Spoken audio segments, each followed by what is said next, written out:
Sure. Thanks for having me. This is amazing, and I love the attendance here. This is incredible. So thank you everyone for joining. Um, so my name is Nitin. I am responsible for the advertiser and developer experience at LinkedIn. Been there for 8 years, so in product management. Thanks, Nitin. Can you share something not on your LinkedIn profile? Sure. This might be the same answer if you all have heard this question before for me, but I used to be the world's 37th best Warcraft 2 player. That was many years ago, and it was before World of Warcraft, before Battle.net. So, yeah, that's not on my LinkedIn profile. Thank you, LinkedIn. Thank you, Nitin.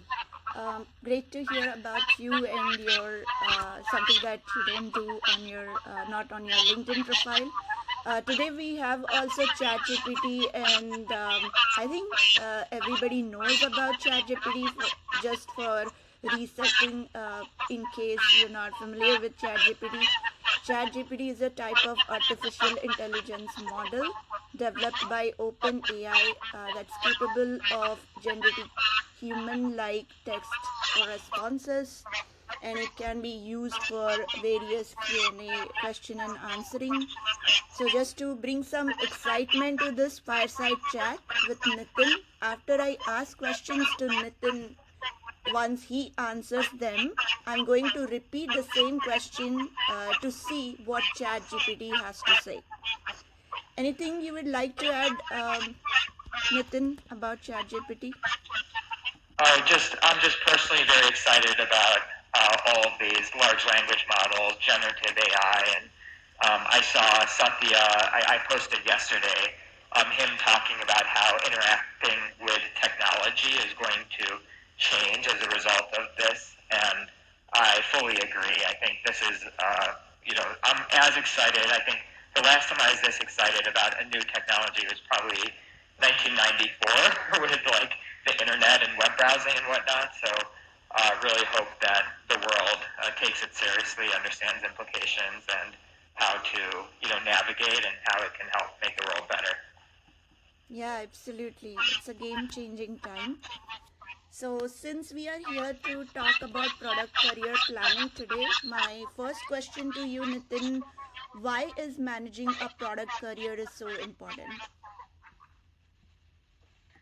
Um, I've always been pretty proactive about how I think about managing careers in general, and product careers can fall into that. I wrote a post called 16 Characteristics for Evaluating Professional Opportunities, where I talk about the importance of having a goal, figuring out what are characteristics that are most important to you, your values, your principles, and then assessing different opportunities based on that.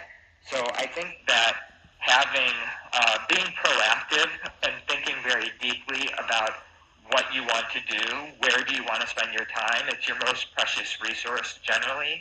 So I think it makes a lot of sense to spend a lot of time deciding that.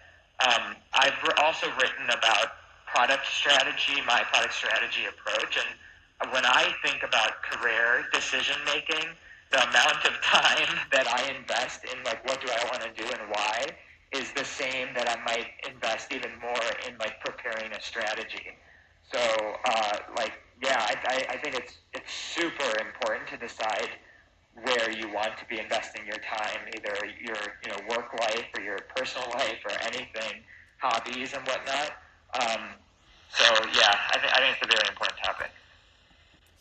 Thank you, Nitin, sharing your journey and then the articles. I have read them all, and I've also applied to my career, and I've seen coming at life. So it's very valuable. Those who haven't read that, highly recommend to read that article. So while Nitin was responding to my question, I also end up asking the same question to ChatGPT, and here is what the response I got from ChatGPT. Why is managing a product career so important? And ChatGPT's response were There were several reasons that are important for a product career, managing a product career, and those are career growth, skills development, career direction, marketability, financial stability. So, therefore, managing a product career is essential for individuals to achieve their full potential, both professionally and personally. So, Nitin, does it resonate with you? Do you have anything to say about ChatGPT's response? I think that's really interesting response. Especially the like when think about the characteristics that are important to me. I mean, people don't talk about it that much, but one of them is definitely compensation. like that is. I'm not saying that's everything, but it's part of the characteristics that are important to me. I think career growth is a different topic altogether. So I think a lot about where do I want to be, but um, once I've decided, like, I want to be at this organization and be spending time there, I would say I don't spend that much time thinking about how do I get promoted or how do I do well on a performance review or something like that. Like, I don't think, like, once I decide, so, okay, so the characteristics I have, I want to be at a place where I believe in the vision and mission of where I am, where I am learning, I am growing, where the people around me, is a good culture, and then, the compensation is a piece of that, not everything.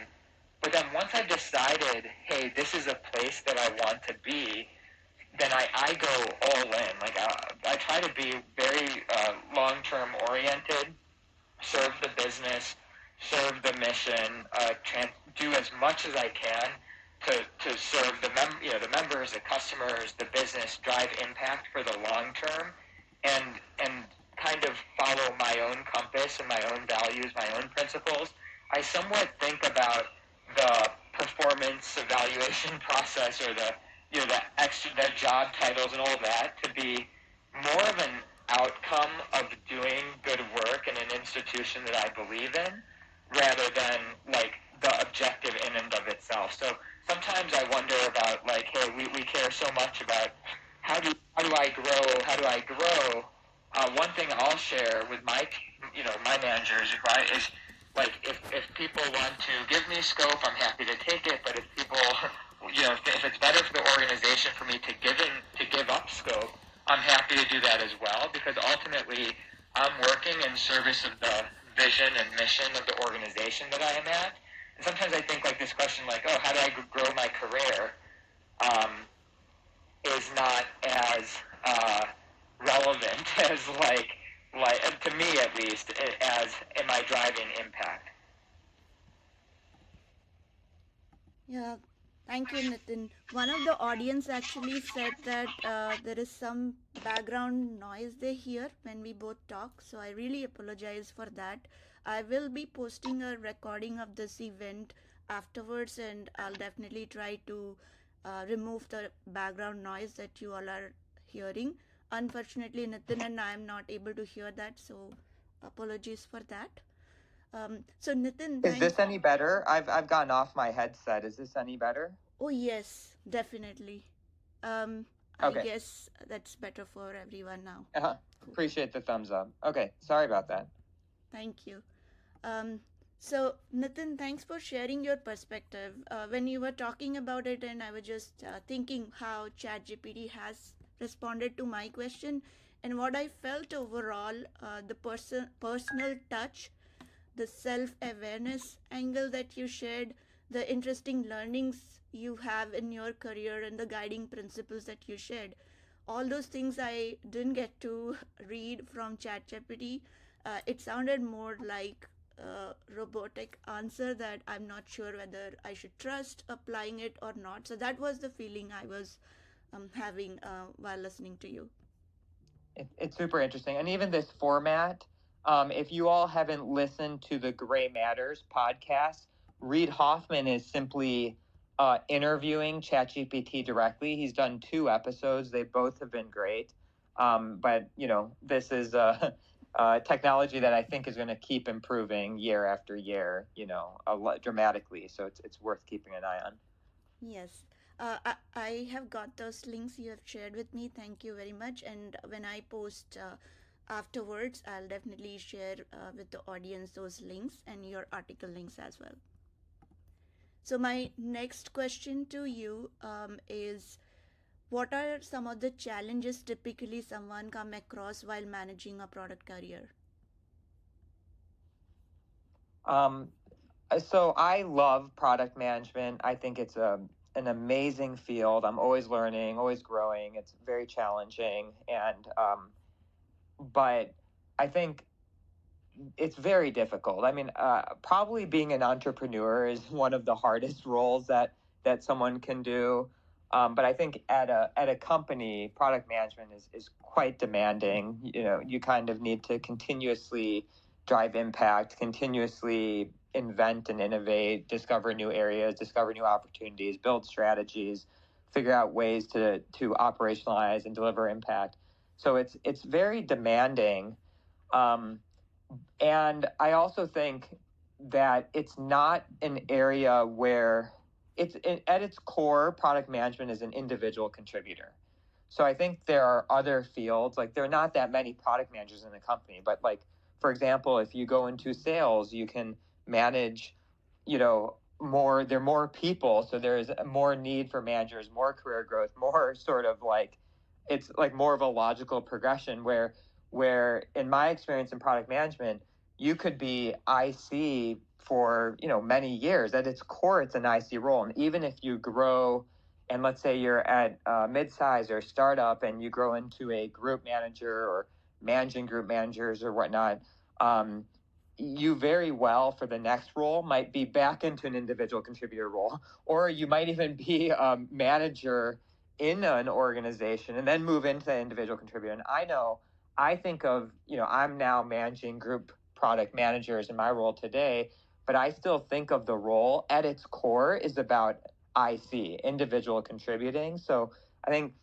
like if people come into product management thinking like, oh, I look forward to being able to be a group manager and managing other people, then I would, have some questions in the back of my head about, is this person a builder? Because we really want the builder, the entrepreneur types who are in this role at this company. So if it's somebody who's doing the role with the intention of wanting to be managing others who are doing that, like once you start managing others doing the role, that's not actually the product manager. The product management work is the IC work, working with engineering, working with design, working with the business, building new products, bringing them to market, making them successful, driving impact. That at its core is an IC function. So that I would say is one big kind of gotcha, I think, when thinking about product management careers. Very interesting. I think it's eye-opening to hear that. A lot of people, as you said, have this like, how do I grow my career? And they think like becoming a manager is a career growth, but that's not exactly true. And thanks for sharing. Being that individualistic and entrepreneurship is key to product career success. To me, it's all about like if I were to say career growth, impact, impact, impact, impact, impact. Drive. It's not about driving, having more scope or more people to report to. If your area needs 5 engineers, drive maximum impact with 5 engineers. If your area needs 100 engineers, drive maximum impact with 100 engineers. And then I would say like act like an owner in the sense of operate in a way that's aligned with the organization's culture and values. And so drive impact, act like an owner. And in some scenarios, that might mean the product, like if you're always sort of serving the organization, it might make sense that the product you're working on should get deprecated.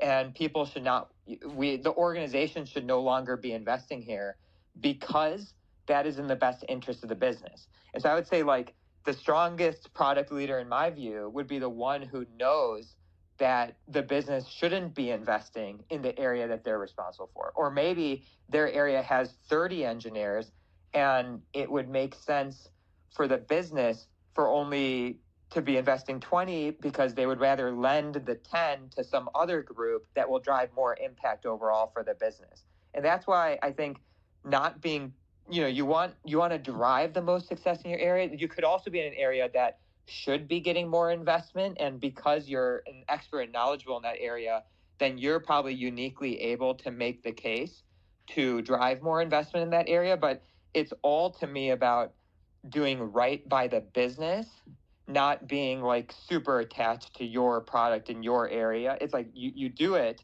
because that's what you're assigned to. But ultimately, to me, I think like I work for the vision and mission of the organization I'm part of, not like the scope that I happen to be like working on in any given moment. Thank you, Nitin. That's very helpful, sharing those insights. It's very valuable to many of us. With interest of time, I'll quickly ask you the follow-up question, and then I'll share what ChatGPT has in response to these questions. So my next follow-up question to this, since we are talking about challenges, what are some of the strategies and best practices one can apply for career product planning? If you can share an example, that would be great. I mean, yeah, I think even my last answer was sharing some of the best practices. Focus on impact, focus on the how. So sometimes there's a book called Thinking in Bets by Annie Duke, which she's a famous poker player and has written this book about decision making. It's pretty good, and she did a podcast. I forgot where it was, but a pretty good podcast where you can get the gist of it.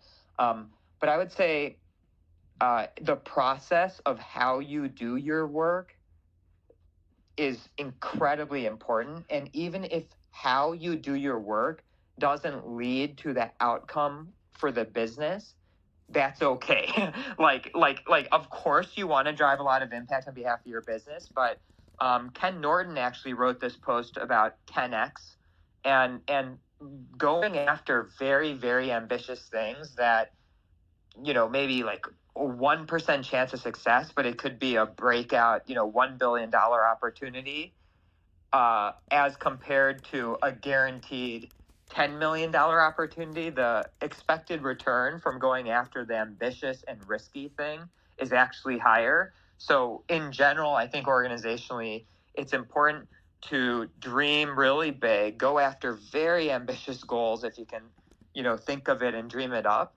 and be okay if it doesn't work out. As long as you keep learning and being open-minded and sort of honest and objective with yourself as you are learning.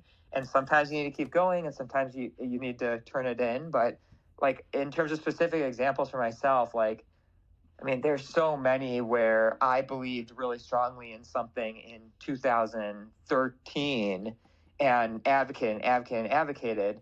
And, maybe we start investing in 2022 or we believed something really strongly in 2015 and then invested in 2023. Or, I have this other example of something from like 2018, believed strongly, wrote a strategy, and it got invested like the next quarter with like a bunch of people. So I think, to me, it's about having your clarity of vision and your dream, your strategy, what you believe in, doing it and having that be sort of an intrinsic reason that that you believe that, and then trying to bring others along, but also being kind of open-minded enough and open-eyed to say like, hey, there's a reason we're not doing it. Now's not the time. Let me learn as much as I can. Let me figure out a, cheaper way to test this or to prototype this or to de-risk this, so that, maybe I need to tell my story better, make the case in a different way, and just keep persisting and persisting and persisting for year after year after year after year. My experience is like it works out ultimately. Very nice. I think persistence is definitely key to success. I've seen that myself in my career. So that's very interesting thing that you shared.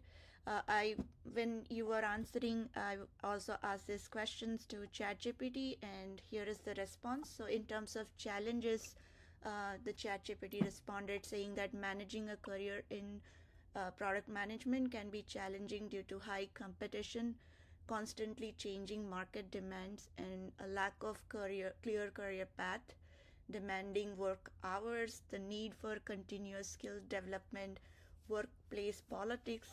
Success in this field requires individuals to be proactive, adaptable, and resilient. Those are the challenges it mentioned. And in terms of strategies for successful product career, it said include networking, continuous learning, setting clear goals, seeking mentorship, building a diverse skill set, and being proactive. These practices can provide valuable insights, opportunities for growth, guidance, and support, and a range of skills and experiences. So, what do you think about this response, Nitin? I think that the pretty good response, more concise than mine. I think the lack of career path. I don't consider it like lack of career path. As much as it's just something where I see is so important in product management. So like you deliver some huge impact. The next quarter, the expectation is like, okay, what's next? How are we going to deliver impact now this new quarter? So I think that individual, and then on the ideas on how to do, I think networking. I wrote this article, Awkward Engineer Guide to Professional Networking, where I talk about my thoughts on that, setting goals. I talk about, and then always learning. Mindset. Carol Dweck is sort of one of the classics on growth mindset. So definitely agree with that too. Yeah, and just to share that the answer was concise because the first time the response were very long, so I just told, "Can you concise this answer for me?" Because I was trying to shoot for time. I think prompt engineering is going to become a bigger and bigger thing over time. So Yes, constructing like, hey, you are giving a talk and in front of this, and so can you please keep your answers short? That's one of the things Reid Hoffman was doing in the podcast with GPT. interesting. So one thing I observed with your response and chat GPT's response, the skills and the things that it pointed sounded very generic to me. Some of the key insights that you shared, which I would not have learned otherwise, which is being like, even though you don't have a team, you can still go about what is right thing to do for the business and still keep persisting about your idea and work. And sometimes it takes days or sometimes it takes years to get that idea clicked. And I think those are some of the things that wasn't coming out strongly, so thanks for sharing that. So before Cool. I wrap up, I will open up the stage. If they have anybody has questions for Nitin or me, you can raise a hand and I'll invite you to the stage.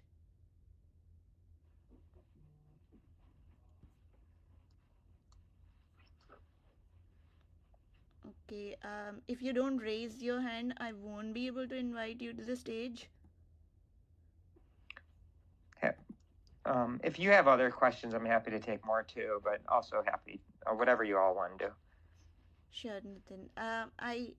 I have questions, but I wanted to give a chance to audience. Sometimes it takes few seconds, so I'm just trying to see Okay. if Yeah, anybody. sure thing. Okay, looks I like. see some people I know, so I can just start cold calling them and seeing if they're still paying attention. Sure, go ahead. No, that's okay. Okay, I think the audience want to be quiet listeners, so I will move forward with my uh, last question of the day, which is around as I want to wrap up, what's your advice and some of the frameworks or tips one can apply for product career planning in the coming year or even for future? I remember getting some time from you where I was trying to work on my career plan, and I really like the kind of questions you asked, the framework. I wanted to share that with the audience and hear from you again. So if you could share, that would be great. I don't remember exactly what I shared with you, but I'll share what's in my mind in this moment. I think always be learning is it's like a common thing to say, but like how do you do that in practice? I have found it gets harder and harder as the years have progressed. One of the things that I think about is I heard this phrase about disrupting your own thinking. I think what gets hard is I'll give you a personal example. So I used to be super disorganized. I was all over the place with missed meetings, had files everywhere, paper everywhere, and was late to everything. And so I wanted to learn and become like as incredible as I could on organizations. I read every book, I read every blog, I wrote about it, I started teaching other people about it. And so then I started becoming like better at being organized. Even to some extent, some people have been like, wow, you're one of the most organized people I've met, which is funny because my natural state is so disorganized.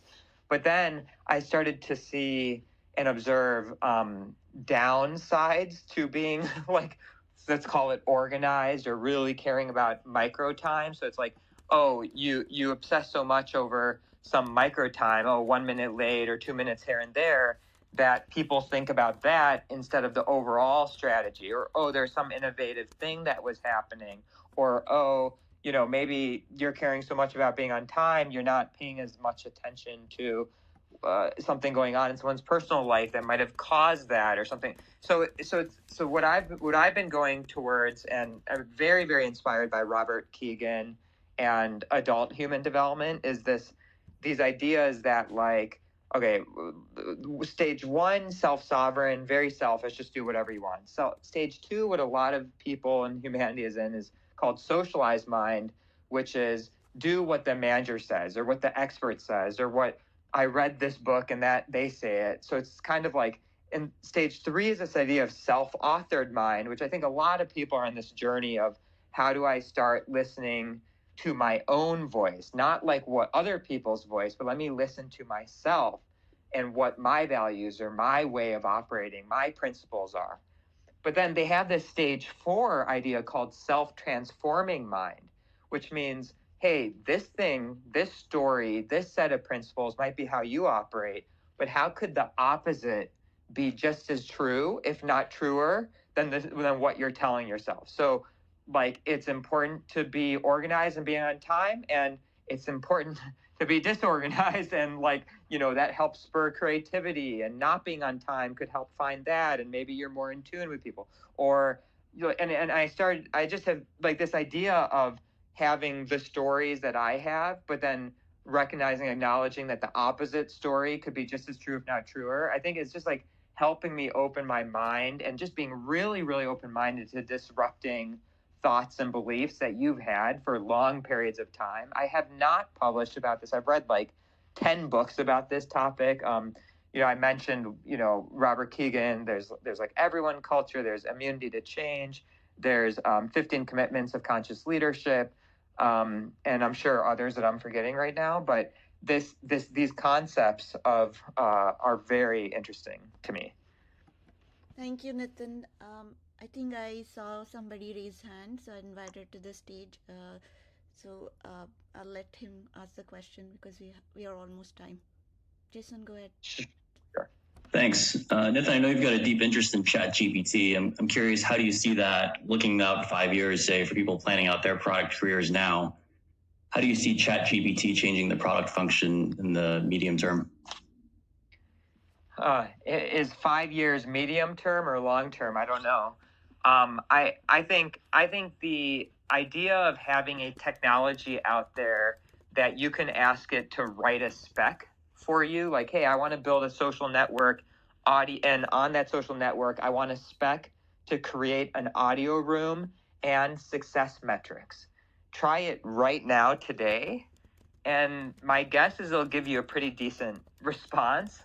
And so I don't know if there's any field that will not be treating this as like very, very important in almost every part of society. And this is today's technology. The other thing people are talking about is that this is improving 10x every year. And so we have this incredible technology that's improving so dramatically and can already do a pretty good job. I think, nobody can predict the future. And so my general approach with super disruptive technology where nobody can predict the future would be experiment, learn, experiment. So get as many prototypes going, as many tests going, as many try things. And then as you learn and as you try things and learn, share it with others. And as others are learning, you should learn about that and make sure you're in those information flows, because what you want is, in my head, is like to be as connected to the latest people who are thinking about that and who are running real life experiments about it, and then learning from them. Thank you, Nitin. We are at the time. I think ChatGPT is going to be a game changer, but definitely it's not on its own will be very successful. So there's always like creativity plus ChatGPT, and I think that might be the future of any function if we talk about like career wise. Do you agree with that? Just last question before we wrap up. Yeah, I mean, I think I don't think humans are going anywhere for the next 5 years. I think 10 years, the jury's like there will still be humans, but some of these companies are discussing, building artificial general intelligence, and how, right now we need prompts. We need someone to be directing machines. We need scientific research. We need basic research. And then this, the machines like help us do that, but basically we are the ones directing it. I think when they start to develop the technology, again, 10x a year, it's almost like hard to fathom. When it can start doing its own research of, hey, this is what I need to do next, this is what makes sense, this is the science, the experiment that I want to do so I can learn. I mean, 5 years out, probably not. 10 years, I think it's really hard to predict. Yeah, absolutely right. We are over time. Thank you very much for your time and sharing those questions. And it was fun exercise to see how ChatGPT is performing today. Of course, we all do not know how it will be in 5 years or 10 years. This was a really great time. And thank you, Nitin, for joining us. And thank you, everyone, and the audience also listening to us. Awesome. Thanks for having me. It was fun. Thank you, Nitin.